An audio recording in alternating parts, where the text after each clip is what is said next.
Guys, welcome back to the Head to Heart podcast. This week we are going to be diving into our sexual dysfunction. We're letting you guys into some of our history, some of our stories.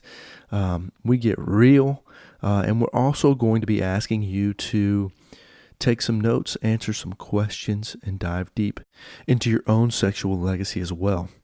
Before we get started, we just wanted to remind you guys that we have a retreat coming up. We have one spot left. So if you're thinking about coming, if it's something you're interested in, you need to hop on masterheart.com.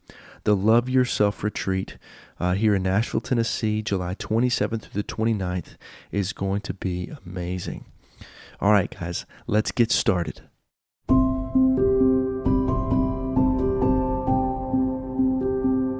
Hey everybody, welcome back to the Head to Heart podcast. This is Luke. And this is Krista. And we are back with week number 4. Really? 4? 4 weeks. Wow. We're doing pretty good, right? We did it.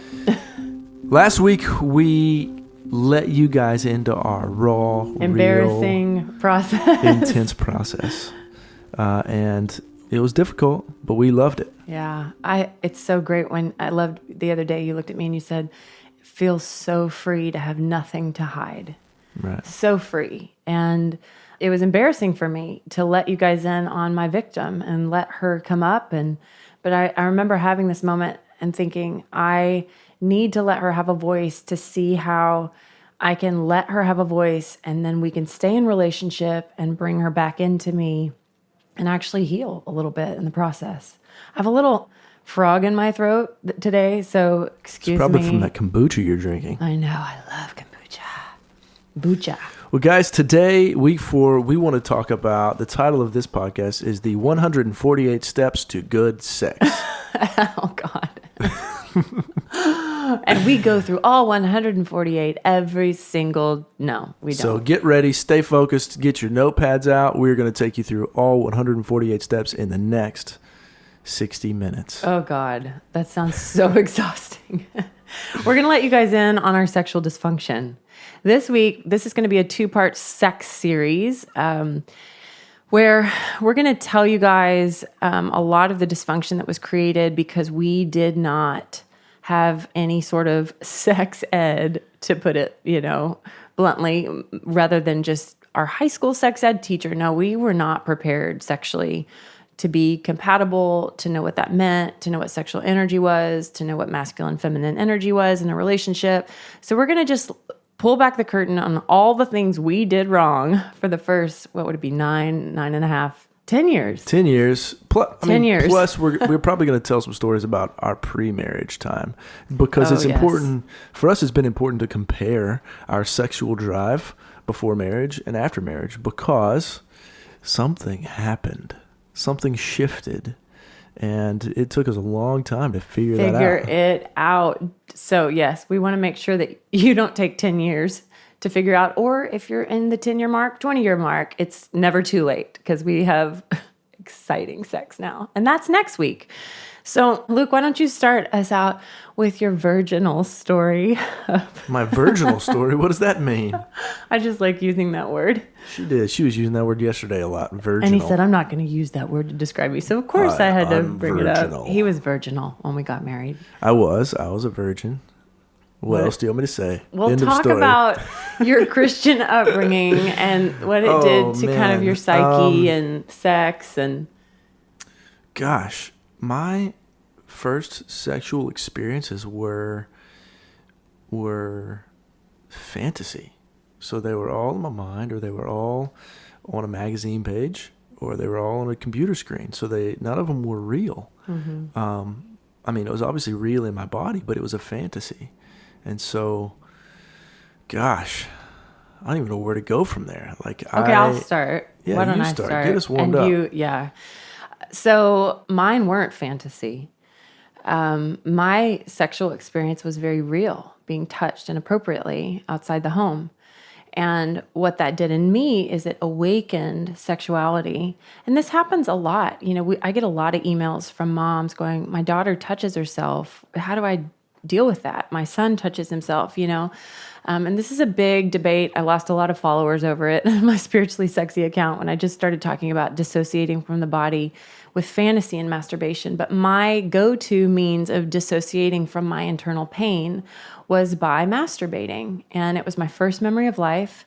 So I would dissociate from how I was actually feeling, which was unlovable and scary and shameful and terrorized. And it felt so good to go touch myself. And that, before I even knew that that was wrong, I remember teaching a friend. My mom would call it rubbing because they were aware that I was doing it, but they didn't really know what to do with that, and I would always do it in secret. And I taught my friend, I'm like, this is rubbing and it's amazing. And her parents were, really, it became this thing. And so all of a sudden I went into the dark side of this is shameful. This is bad. My body's doing something it shouldn't be doing. I'm using it to disassociate from my pain. I'm using it to hide. And I, went into middle school, high school, really wanting boys to like me. I had no boobs, but it's like, yes, I want you to be able to touch my boobs. Good at, what is it? Is that second base? The bases, This is going to show you how much I knew. I had no idea. It was virginal. Seriously, like I would look at pictures, but that doesn't mean that I would masturbate, right? I didn't know, like I really didn't do anything to take care of I didn't masturbate until I was 18.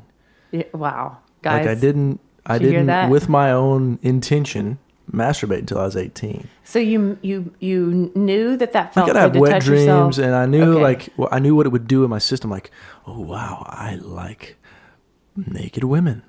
Oh wow, I like, that's what every guy does. Every guy, there's something about looking at women that releases oxytocin, it releases adrenaline, it's wonderful. It's amazing. Because we're wonderful to look at. Indeed, you are. Yes, indeed. So what did religion do to you? You had this person that you ought to be. You had this person. It was like, I need, Yeah. So I've been thinking about this. Here's what it did. Nothing. Like, it did not provide for me religion? A space. Yeah, it didn't. Okay. It actually, in this area specifically, didn't provide a space, didn't make a space available to something that is, one, like very natural to my body. One is a gift. And it didn't make it available for me to explore, to examine, to give me some sort of healthy outlet for it, some sort of healthy conversation around it. It gave me nothing. The only thing it really did was give me shame, right? This is what you ought to be. And part of this is the way I think about it and the way I made it up. But it was like, were you at church camp and your youth pastor said, just don't have sex or don't touch there's girls? always the conversation. That's what there was always the conversation with youth pastors and everybody saying, don't have sex, don't do this. And there was never a reason why. It was just, it's against God. God will hate it and it's bad. There was no like, this is what it does to your soul. It was just, don't do it. I don't know about you, but that's what I got. Pretty much. Yeah. Like, you don't need to do this. And I mean, that's what I'm saying. There wasn't dialogue. anything. There was no dialogue. There was no space. So it didn't do anything. Now, here in my uptake on that, that's not a good thing. Oh yeah. Right. No. This is a part of our life that needs to be very proactive. That needs definition. That needs clarity. That requires communication. That requires that somebody with experience push past their shameful boundaries. Somebody in leadership push past their inability to know how to figure it out, stumble their way into figuring out how to teach people how to talk about this thing nobody wants to talk about. Mm-hmm. Does that make sense? Yeah. Because what it did was it left me, the only thing I knew how to do was feel shame. So I had the actual me who really loved girls and who really, which is a good thing. Yeah. Like, that's a good thing. It's the actual me who enjoys sexuality and enjoys the feelings that my body has whenever I'm around girls. Mm-hmm. And then there's the me who I think I ought to be. Right. This is, I have to put on a face that I'm honorable, quote unquote honorable, that I want to take care of all the women, that I don't want to objectify any women, that I don't, and there's this dichotomy between the two, right? And then I had this massive, on my side of things, as a little girl, I had the whole, you are responsible for the minds of men. So you have to cover yourself up, no two pieces, because your belly button's going to make a guy want to have sex with you. And it was just this massive pressure that we had on us, at camp, the camp I would go to. It was like, I remember I got in trouble. It was so embarrassing. I'm so long. I was so lanky. And so to get a small swimsuit in my size was going to hike up on my hips. And, my mom and we shopped, we found one, and I got in trouble for being at camp because the swimsuit went too far up to my hip bones. And I was literally 13 years old, apparently making 13-year-old boys stumble before God. And it was on me. It was my fault. And the shame that you feel for that, the shame that you feel for having a sexual, at that point, I was not curvy. I had no curves. But you feel wrong for having any sort of like sexual being inside of you. And then not only that, then I've got the shame of masturbation, and I'm going to masturbation. And I'm saying this, guys, not as a universal truth. I'm saying this has been my truth. Okay, so don't hear me saying that every girl who masturbated from a young age took on masculine characteristics and traits. But I, as a little girl who masturbated every day, sometimes multiple times a day, something in my psyche developed where I didn't need a man. I didn't need a man to touch me. I didn't need a man. It was like, I can do this on my own. I can pleasure myself on my own. I can get myself off. I don't need you. And that was a part of a defense mechanism to actually keep myself safe after sexual abuse. But I took that into the real world. And, you can ask Luke. I took on a lot of the masculine essence, which was, I can change my own tire, move back. I can carry my own suitcase. Men would try to help me. And it was like, no, I can do this on my own. And I took on a lot of that because that had been so conditioned in me to not need a man, not need a man, not need a man. So then let's talk about when we dated. So we come hot and heavy. And Luke was perfect in, high school and middle school. He never drank. He never, I think he touched some girls' boobs at some point. Yes. I had girlfriends. Yeah, he had girlfriends. I, at 16, got drunk at a party and woke up with a guy having sex with me. And I remember crying all night long. And I told him to get off, and he did. But I was crying because my flower was taken and I was like defiled before God. It was the one thing. I was crazy. I did drugs and I partied. But that was the one thing I wasn't going to do. And I remember laying there watching the clock tick with tears rolling down without crying, just going, I am defiled forever. And so I had, gotten drunk a few more times and had sex, which meant I had no idea what sex was supposed to be like. So we both came into our relationship really not knowing what a sexual relationship was supposed to feel like. Yeah. My exposure, I had no healthy exposure to sexuality at all. Yeah. Like, what is this? Everything I have to find out. I've got to go explore. Well, my religion is telling me not to explore. So if I'm not explore, but the only way I'm going to find anything out is if I do explore, then I'm stuck. And I have to figure out, one of them is a natural impulse in my body that is going to do something. The other one is this, what seems to go against my nature, right? And that animal killer. Well, animal killer, but also just, not even that. There's also tenderness. There's also wanting intimacy and love. Yeah. And all of those are part of a masculine experience of sexuality. We could not keep our hands off of each other. I mean, within the first week of us really dating, we knew this is it. And we told each other, remember, we sat on a bench outside of Starbucks in downtown Franklin. And we were like, I love you. I love you. I can't believe I'm saying this. How do we know? And we just knew. And we could not keep our hands off each other. So our sexual chemistry before we got married was off the charts. And we were, and it's like, we won't have sex, but let's roll around like we're having sex with our clothes on constantly. So which one happened first? We're going to tell you guys some stories, okay? No. Which one happened first? Probably the cop. Policeman or the passion conference? No, probably the cop. How are we talking about passion and sexuality? God. We were in a parking lot in Franklin. We're like, well, where do we go to make out? It was pretty late at night. Oh gosh, it was 2 a.m. I don't remember it being that late. It was so late. It was so late. And we're parked in this parking lot. And no joke, we're probably 30 feet from the road. Yeah. And it's an open parking lot. And this huge light flashes on us. We've been there for a while. There were some clothes that were off, and yeah, and it was going well. It was amazing. It was going amazing, guys. It was a good makeout awesome. Yes, one that we would like repent over the next day and be like, we shouldn't do that. I know we shouldn't do that.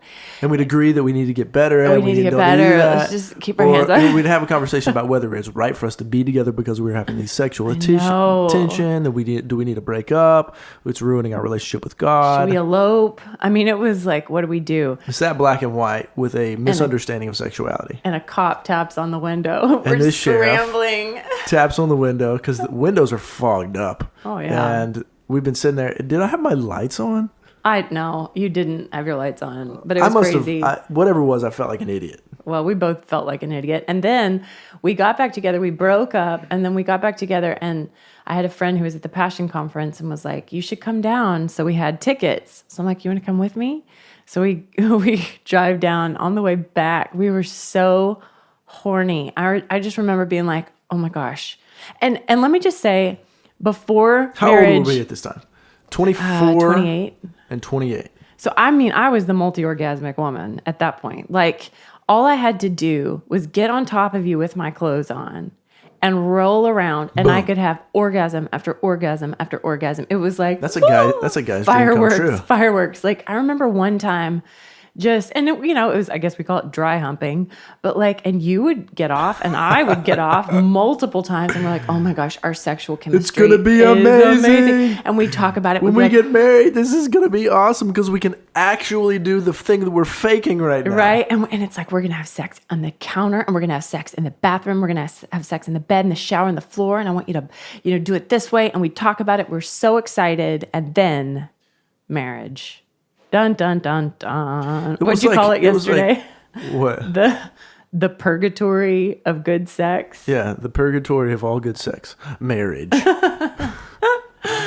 Oh, it was a disaster. We were so excited. Now listen, first off, it was in the middle of the day. I know people that's not the truth. I know. But for us, it was. And we're the ones on the mics. Yeah. And this is a common story that people don't talk about, okay? So we got married, and it was like a day situation. So then it's probably 3 p.m. that we get back to our Airbnb. Now, mind you, wait a second. Let's not make world. this out to be worse than it is. It wasn't an Airbnb. Oh, it was a bed and breakfast. Yeah, it was a bed and breakfast. It was a very yeah, nice that's true. place. Sorry. It was really beautiful. It was beautiful, but it was a creaky 4-post bed that literally, we're like, okay, here we go. And Luke is so nervous. And I'm so nervous. We're about to have sex. It's about to happen. The pressure that has been building in my life for almost 30 years. Moment. I've wanted this for 30. Oh my God. Here he is. I can now legally have sex. It's holy. It's pure before God. Okay, let's make a bullet point. The bed was super creaky and loud. Okay. A bed and breakfast that was, it's not like it's a hotel. There's a bunch of people around. Yeah. There's it's an old house. You can hear us through the hallway. You hear everything. No. We've been out on a sweaty field all day. I know. Getting married. So here we go. He gets in bed. He literally does not ejaculate for 45 minutes. Now, that's proper use of the word. For some of you ladies who get like, okay, that sounds like a dream. However, my vagina, all of a sudden, I now know this is called vaginismus. It's like an actual term. And you got to understand, your body follows your heart. It follows your belief systems. So here I am, like my vagina was absolutely following, oh gosh, this is the thing that has caused you the most pain in life. So my conscious mind is like, I'm so excited. I'm so excited. I'm so excited. I have a whole subdivided layer underneath me of this subconscious mind of, this is terrorizing. And that sent a signal to my vagina, and it that sucker closed up. And we're not talking about got small, felt good. We're talking about this sucker is on work. lockdown. Right. And I'm trying to be a good wife. I'm like, this is my first time to be a sexual wife, and I'm in excruciating pain. He can't come. All of my fantasy world has become real. Oh my God. And he can't It took forever. It was horrible. It was literally horrible. Oh my God. And then the next day we get up. Oh my God, we were so religious. We got up and went to church the next day, which is slightly embarrassing when they have you stand up in front of the whole church and say, they just got married yesterday, because everybody in the room is thinking, they just got it on last night. So we're before church. We go in the bathroom. I was going to say, we skipped the story. Before church, what happened? We're in the bathroom and, I'm like, let's try it a different way. I've seen the movies. I know there's different positions. So I'm like, let's try it this way. And it was this moment where air, for those of you who have had sex, this is normal. I had no education. Air gets in your vagina because he was pulling it out way too far. And, he's learning too. I don't know what I'm doing. My vagina's on lockdown. Air gets in there, and it is the biggest fart sound. I didn't fart. No, we are legitimately having fart sex. And we hit the floor. We're literally laughing so hard. And we're rolling on the floor going, we have no idea what we're doing. Oh, and nobody told me about the sex towel. I just thought after he gets done with his stuff and it goes up inside of you, it just stays there and just magically floats away. I had no idea that when you just stand up, it just falls out all over the floor and all over your sheets and all over your legs. Nobody told me about this sex towel. They don't have a sex towel in the movies. So I'm just terrorized. There's all these little things. There are these things that I wish people would have talked about. One being that for both of us, honestly, when we got married, it's like two kids that were just born, two babies. Right. We are little babies. Yeah. We are stepping into this whole new world of sexuality that we have no idea about. And a couple weeks ago, we talked about archetypes, collective energy potentials that are...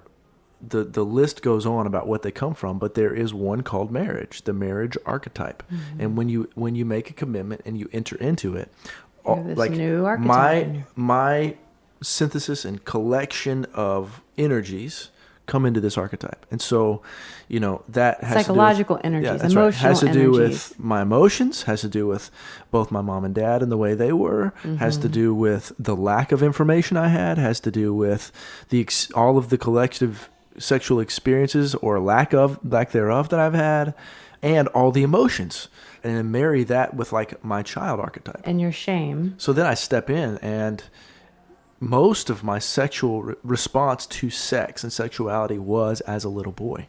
Yeah, and Luke and I had, this is something we discovered a long time into our marriage, but we had a very like mother-son dynamic, and unhealthy mother, unhealthy son dynamic, where because his emotional world he was in his feminine energy a lot of times, really in touch with his heart and his emotions. And there was more psychology behind this of why he had a hard time like finding his calling and his gift. And we'll get to that, and, to produce things as a man. But I had that masculine role. I had to step into that and make the money and, do all these things. And I, in essence, had to mother him a lot of times. And it was, you don't want to have sex with your mom. You don't want to have sex with your son. And so the polarities of our archetypal relationship that those psychology, that psyche energy that we brought into marriage, it literally put such there was no sexual chemistry all of a sudden,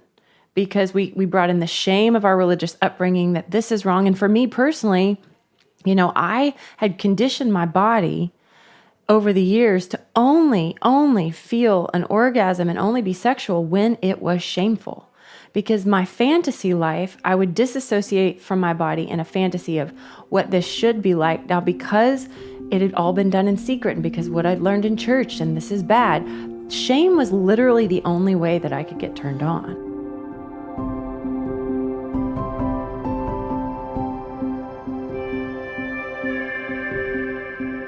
As Krista and I talked through our sexual history, we thought it would be a great idea to have you take a look at yours too. So grab a journal and a pen and pull out a notes app on your phone.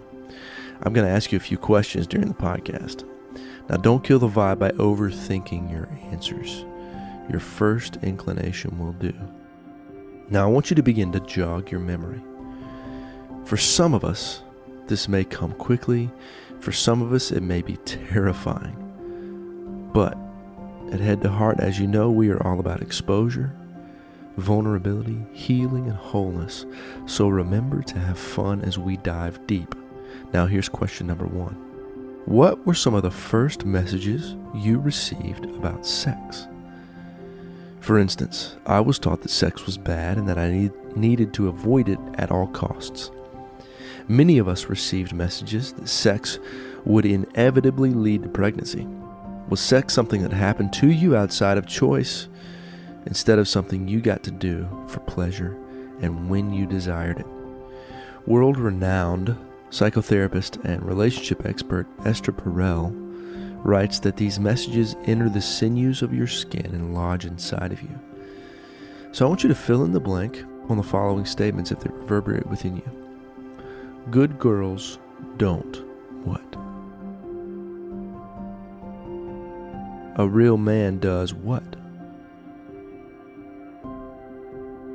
A real woman would.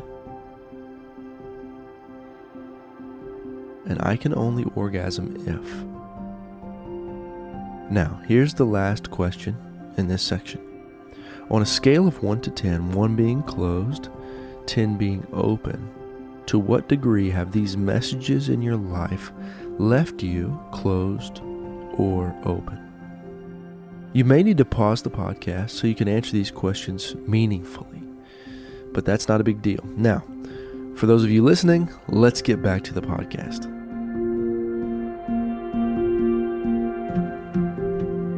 Basically, all of my sexual responses were in my internal world as opposed to being in the physical, actual world experiencing Krista. And that energy is very real. Yeah. And she responds to that.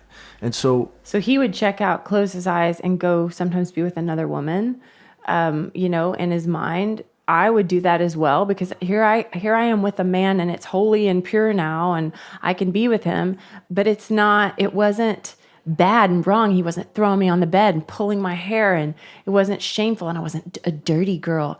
And all of a sudden I can't get turned on. So I'm trying to go to fantasy places in my head to get me turned on so that I can be with him and actually orgasm. Talk for a minute about what you just said. Like, you wanted me to do what with you and do what with you? Well, I wanted you to act in the natural, what my fantasy life had, produced the neural pathways year after year after year of only being dirty and bad. Before that, sex was wrong. Being sexual was wrong.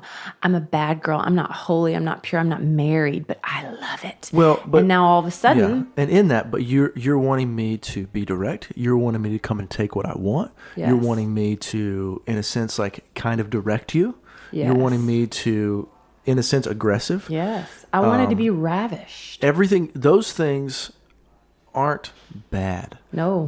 What I see that as is you're actually requesting of me the thing that I want to be, that I am, right? Yeah. That I am. I'm a man. And your desire for those things are actually, it's really beautiful, and it's a part of who you are. Right? But I'm talking about the shame component of it. That was the good masculine, totally feminine, but the shame component of it was how I was wired to get turned on. So I feel like a total failure in sex because I can't orgasm. My vagina, literally, it was so painful for probably 2 years. I mean, my heart had a clamp down on my vagina, and it was clamped down. So all of a sudden, I was 28. Like my lifetime of being excited about something and having an expectation for what it's going to be is totally crushed. I got so hopeless. Then, you project it on the other person. He projected it on me. I projected it on him. It's your fault. I can't have sex. Mm-hmm. But what does sex become to you? What had it become? What did it become eventually? Oh, it was tormenting. It represented the fact that I was a failure, that my body was a failure, that it didn't work the way it was supposed to, that I couldn't be a woman. And because we had that mother-son dynamic, I remember one time, and, in our early marriage, the first year, I'm like, okay, well, I'm going to just try to be sexy, and I'm going to dance, and I put on lingerie, and you were in the little boy. You were a little boy, kind of in that, oh, this is wrong. And you had your own issues because of porn, and you giggled. You were laughing at me and giggling at me. So then I'm crushed. And here's the crazy thing. I at this point, I'm doing all the research I can. I'm reading. Reading the books. I'm reading as many books as I can. And one of the main books that's like, everybody knows this book. Everybody has read it. It's a New York Times bestseller. The Joy of Sex? Yeah. Yeah. One of the things that he talks about is the intimacy you experience in laughter together during intercourse. And so here I am, not aware of my little boy, but also feeling like I want to enjoy this process. So I'm expecting one thing, you're expecting something else. But what's really happening is I am really uncomfortable with what's happening because I have not built within myself a practice of being okay with tension and challenge and meeting the energy that's in front of me. Right. And what I witnessed in front of you, what you were bringing that day was not in alignment with what I was bringing. And I didn't, even Luke even said recently, like, I want to have fun during sex. And literally that as a woman, it sounds horrible to me. Just me personally, I'm not saying this across the board, but to go, let's just go in the bedroom and like laugh together and play and have fun. That sounds horrible to me. I want it to be passionate. Not exactly the way I meant it. Okay. Well, I have this history of giggling and laughing and being like, let's just laugh and sex. And it's not what turns me on. It's passion. It's him letting that animal out, that warrior, like, no, I want it you right now and take me and ravish me. And something that has been really powerful for me to learn is that you have to have a masculine and a feminine essence in every relationship. And that energy role can change. I mean, there's some times where I'll take on the masculine, like if I'm on top or and I'll be more of the aggressor and he'll, more be like, all right, I'll let you have your way. And I can be rough if that's not as prevalent, but you have to have a ravisher. What is it? A ravisher and a ravishee. In order for it to work, like even in gay couples, you see this. They go, "Oh, are you a top or a bottom?" Or in lesbian couples, it's usually like someone who has more of a masculine essence and more of a feminine essence. It's kind of that universal sexual polarity that someone needs to be ravished and somebody needs to be the ravisher, and that's what has that sexual, pull. It's important to know what you are. Like we each have a dominant trait. One of us is dominantly masculine, one of us dominantly feminine. Okay, there's also neutral. They could go either way. And that's a great language for sexuality. And so the first clue is the obvious thing, all right? So I'm a man, so I have a masculine cord essence. Krista's a woman, she has a feminine cord essence. And so for years, I think she was unconsciously trying to get is for me in this regard, in this context of sexuality, to be aggressive. And that doesn't mean be abusive. That means be aggressive.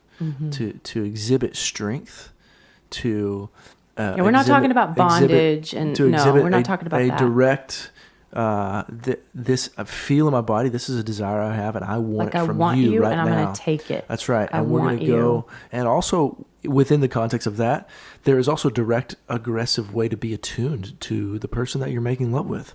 And so, and what that has looked like, is when we're together, my eyes hardly ever close. I am watching and witnessing Krista. I am being completely attuned to her energy and her needs, while at the same time being present in my body. Right. And what sex, I think, became for us was a very functional dutiful thing for me.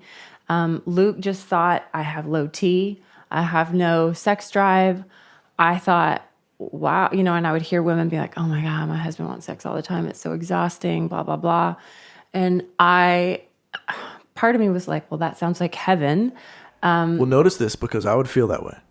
Krista would complain about not having sex enough, or she would always have something to say.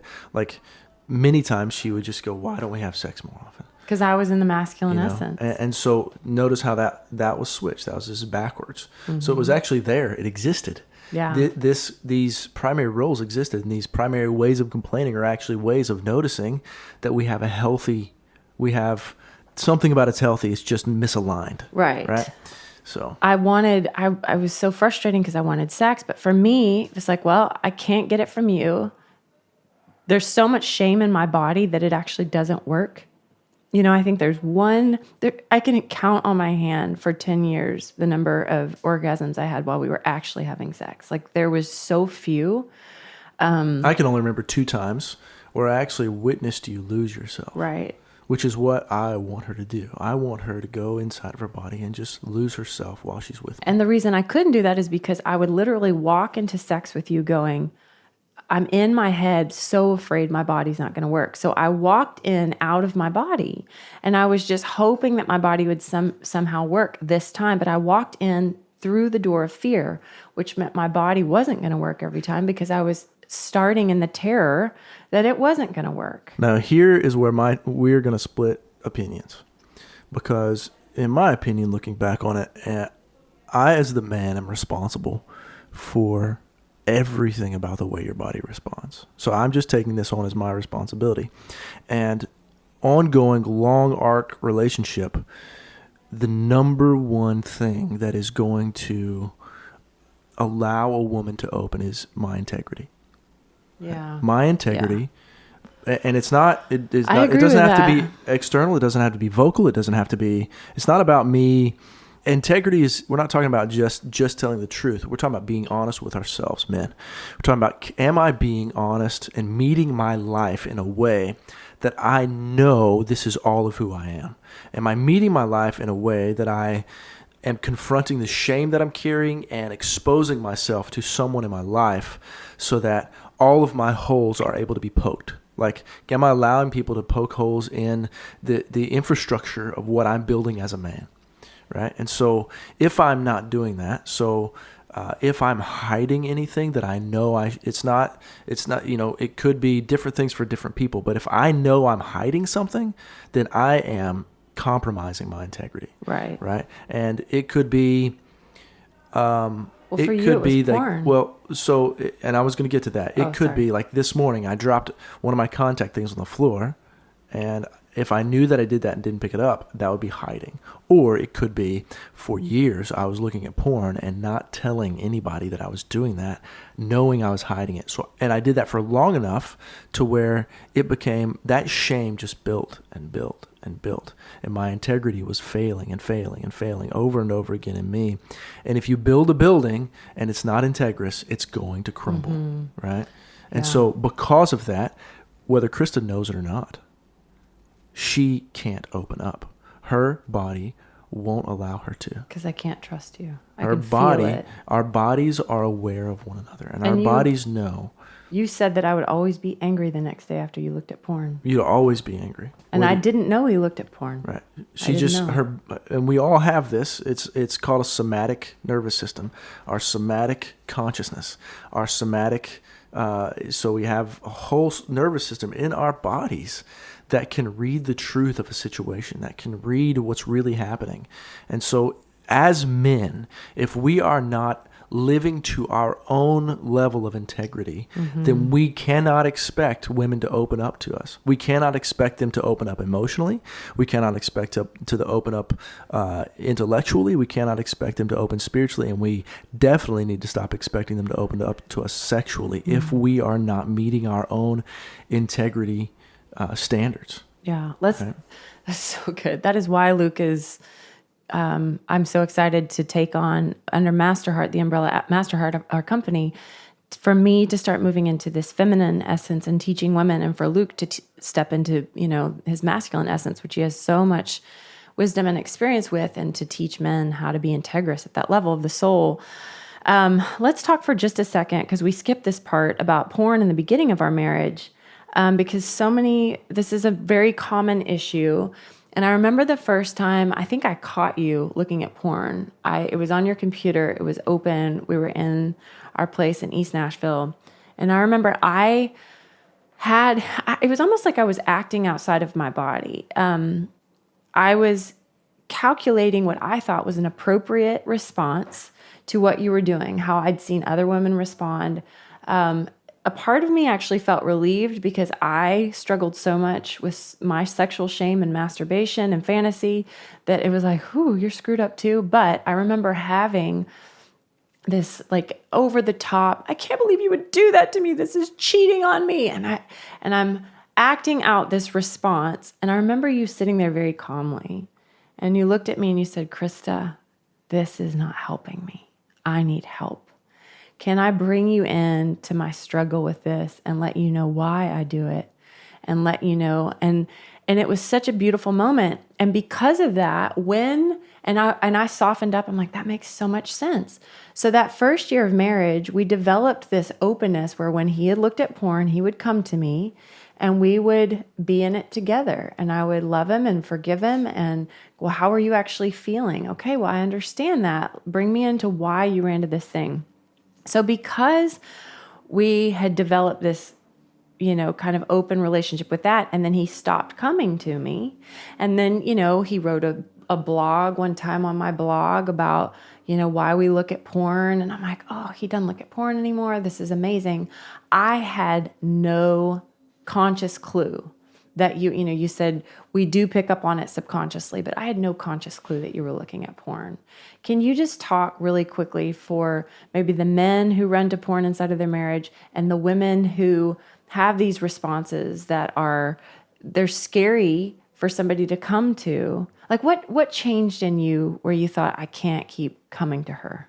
Was it that I felt unsafe or that you just felt hopeless? Listen, if I'm coming to you as a child, we probably should do a whole episode on the child archetype. Yeah, we got to go through those. Because if you're in a marriage, and I'm not the only one, so Krista sometimes comes to me as a child, and I am the father role. Like, we have these energies, and we do that, right? That's just kind of an ebb and flow. But if I am relating to her primarily, and I'm not taking the time to go into my inner world, and in a sense reparent myself or do some soul retrieval work where I go in, visualize my little boy and put him in front of me and bring him from a subconscious place to a conscious place, then he directs. I become a man-shaped puppet for my little boy. And if I haven't gone through the practice of awareness and acceptance and then action with that, then it begins to affect my relationship. And this is the way that it would reflect that. Let's talk about Moses. Does Moses ever is our 6-year-old Does he ever want to disappoint mom? No. Right. And whenever we have taught him something over and over and over again, and he believes he should know this, he no longer wants to disappoint mom anymore. So in my retrospect, I've looked at this and just realized that, one, the religious shame that I carried, that I shouldn't be this way. I ought not to be this way. I ought to be this. Mm-hmm. So again, I'm looking at myself in the mirror going, I ought to be a man, but I'm not actually I have no awareness of the tools that I need, and I'm now pushing down the child instead of loving on him and bringing him even more out. And the more I repress him, the more he actually gets to come around behind and control my responses and reactions to the choices I'm making. And so the shame I'm feeling that I'm not where I ought to be. 2, so hide, right? 2, I don't want to disappoint. I don't want to let mom down. I don't want to let you down. Yeah. Right? Now, how does that voice come out in my head? She's my wife. I don't want to keep disappointing her. I don't want to keep hurting her. Mm-hmm. The more I do this, the more I hurt her. Right. It is hurting her. It does her. I want her to be able to express her hurt because this obviously hurts. Even though she's being amazing about her response to this, I can't seem to get past it. Mm-hmm. Why can't I get past this? So I would go through periods where it was awesome. Like I wasn't looking at it every day. We're talking about I would go for weeks and weeks or months and months and not have a problem. And then all of a sudden I could not step back and be a man, which was I couldn't be calm, collected, and look at my life to see why it was this was happening.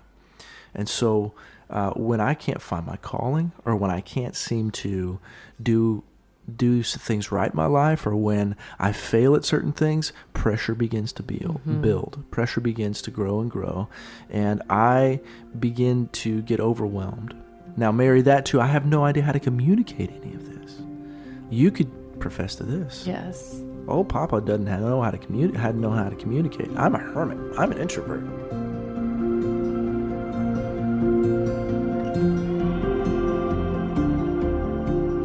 Wow, are we letting you guys into our process? It's always a little uncomfortable for me talking about sex, but here we are.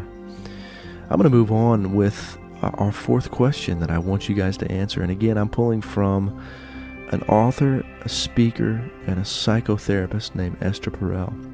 The next question that I want you to answer was sex central or peripheral in your family life growing up? This was such a fascinating read for me because Esther Perel points out that frequently people answer that sex was never talked about, that it was a taboo subject, that it was peripheral in their family life. But she says when you dig deeper, a different story emerges. For instance, were you abused or violated or asked to keep a secret that made you feel dirty? Was there infidelity in the family that was hushed up? Was sex never mentioned actively at all? Was it hidden? She said she finds that once you catalog all the different ways sex was avoided or negatively emphasized, there are very few left in the room who still believe sex was peripheral. She says, ironically, what is unspoken grows in size and weight. It sits like a hefty elephant in the middle of the room. So explore this question for yourself and see what you find. And finally, have your sexual experiences reinforced or challenged the messages you received as a child? Some of us may have grown up and experienced something completely different sexually than what our experience was early on as an adult. Some of us may have grown up and had our childhood beliefs absolutely confirmed. So I want you to think back through recent and past experiences and examine how the stories that you were taught as a young child and the stories you brought into your present moment, how they have shaped your relationship to sex, how they may have intruded upon it. And I want you to be open to some new possibilities. And then finally, I want you to pick one message that you've received that you want to change, right? When you're a child, many times these messages get down deep into our psychology and they become a defining myth of our personality. They become a defining belief of who we are and how we are going to engage this actually very pleasurable, beautiful, vulnerable, important part of relationship, sexuality. We think it's important that you identify at least one of those today. By identifying it, speaking it, seeing it, maybe sharing it with your significant other, by revealing it to somebody, you might find that this thing that you have been creating such a big deal about within yourself is actually something that you can move beyond together, something that you can find some deeper connection, some bigger breakthrough, and some really pleasurable sex on the other side of.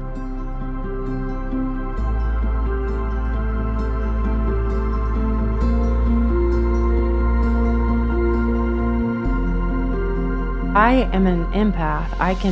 That's where my psyche can merge with the psyche of another and I can feel what they feel. And so I'm literally feeling what he feels and going, I feel his closeness towards me. I feel his, shame, his resentment. And then I get more and more angry. Why are you doing this? Why? And then you end up projecting all of my stuff onto you and it just becomes a big cluster. Well, not only that, but I'm also projecting that I'm not struggling.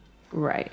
I'm putting on a projection that I'm not struggling, which is my integrity is now at fault. And I can feel his lies. So every day. She doesn't know what it is. Every day. But her body is angry and she can feel it. I can feel it. Now, and I could feel when you weren't being truthful about finance. I could feel when you weren't being truthful about something you did. I could feel when there was every time the words and the energy wouldn't match up. And I felt like a crazy person because it was like, I hear what you're saying and I want to trust you, but I feel so unsafe constantly. And this can go, listen, this goes all directions, okay? This goes every which way you can go. But my personal conviction and dedication in life is nothing is ever going to change. I have to sit and decide, for me personally, whether Krista decides to grow or change at all. That's not my job. It doesn't matter who sits in the seat of the president. It doesn't matter who my leaders are. It doesn't matter. It all comes back to me. I am responsible. Yes. It doesn't matter what happens in the world globally. I am responsible for me. And if I see a problem out there, I have got to reposition, realign, and figure out however I need to do to make whatever that problem is over there my problem. We do this all the time, right? We do this with things in the world all the time. But many of us we actually go out into the world and make those our problems because we don't want to make the problems right in front of us. We don't want to take responsibility for them. And so my push in life, especially with men, is to go, in particular in marriage, is for men to completely, in a sense, put a wall between themselves and their wives and go, none of my blame will reach you any longer. I am no longer going to expect you to be any different. I am going to do everything I can to shift, change, grow, transform myself. And I am going to actually take responsibility for your problems as well. It's a very and masculine put them all back on me. Trait, yes. And that sounds extreme, but that's kind of the way we love it. No, I love it. Because then it frees me up. I'm like, well, I want to follow that lead. And in marriage, we are equal genders, but we are not same gender roles or energy. And we are equal partners, but the masculine, the reason why the masculine essence is to be followed or submitted to is because when that masculine essence is acting like that, is going, I will take responsibility for our family. I will take responsibility for my wife, for my children. I will take responsibility. Do you understand how safe that makes me feel and willing to follow and respect? Are you kidding me? Well, I'll do that too. My actions, my choices, my belief about myself is the thing that sets the atmosphere for my family. Absolutely. It is the thing that sets the atmosphere for my community. It is the thing that sets the atmosphere for my world. And so when I choose to take that level of responsibility on, when I choose to go and stand at the edge of the universe, turn around, look back in on my universe and go, this is my universe. How am I to blame for all the things that are wrong for it? I'm going to take all the blame onto myself, because when I do that, I can stand up in that tension and go, I'm willing to face this. I put my shoulders back, I open up my chest, and I open my heart to all the things that are wrong in my world as a physical posture. Then I am now confronting as a king, as a warrior, a magician who has the ability to transform it, and a lover. All of those things, I am bringing all these into me and going, this is my responsibility. Now, what's next? Right.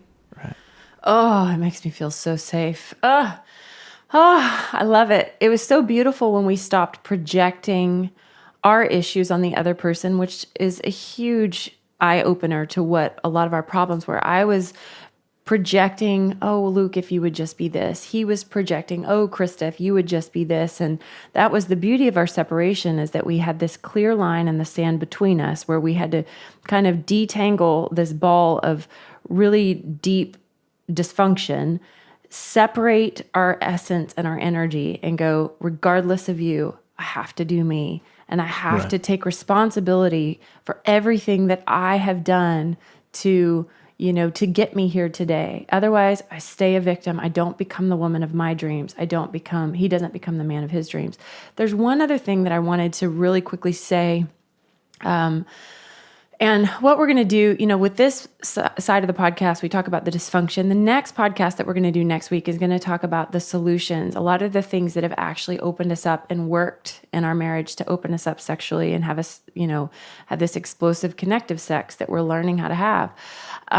But one thing I wanted to say, in my fantasy world, when I couldn't be with Luke. And we've talked about this a lot, and I'm sure there's some kind of psychology study on it, but I really believe that my fantasies and the things that I was pulled to that turned me on actually showed what I was longing to actually be intimate with. So I felt a lot of shame over the years. My fantasies were attached to me being with men, yes, and being with a certain kind of man, but also being with women, being with beautiful women. I never fantasized about, and this is, let me just make a blanket statement. I am not making a statement about gay, okay? That is different. I'm not gay. Let's put that to the side. I'm not trying to, assess your gay psychology. No opinions about that. This is not about that. This is about me and what this revealed about me, okay? I fantasized about women, and I remember one day I was talking to God about it, going, why is this?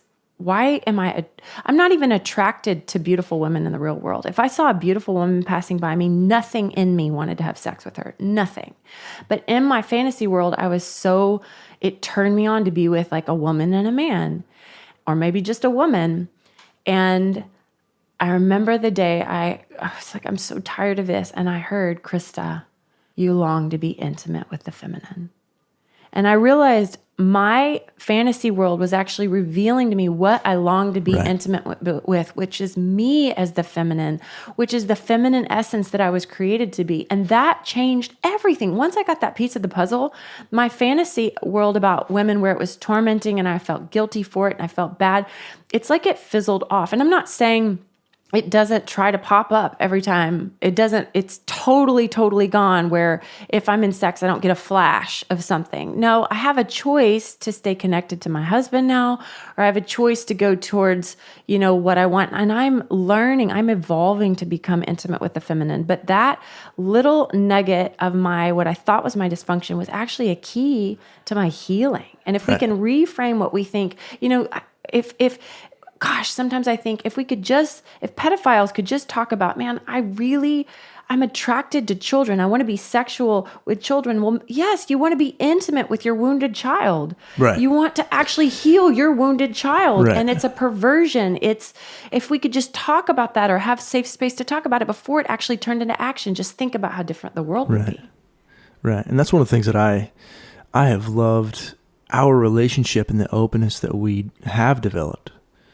Is we can alchemize the things that we're afraid to talk about. One of the things I have shared with you about you is that you were awakened sexually at a very young age. Yes. And a way to alchemize that, a way to turn that into gold is to, become a sexual master. That's right. In our world, we have people that are super successful and that have been doing things since they were little kids, 3, 4 years old. You've heard me talk about this before. I think I actually said it on a recent podcast. But you were awakened. What if that had a purpose? What if that had a purpose? And what if you were meant to be awakened to sexuality at that age so that that energy could be stirring and developing in you and becoming something so that one day this whole new energy can be released on the earth through you because you have had that your whole life. Yes. Whereas some people haven't. Right. Right. And so it can be a beautiful way to tell the story. Yes. And to shift your perspective of yourself to bring you self-esteem, worth, power, beauty, all of these things.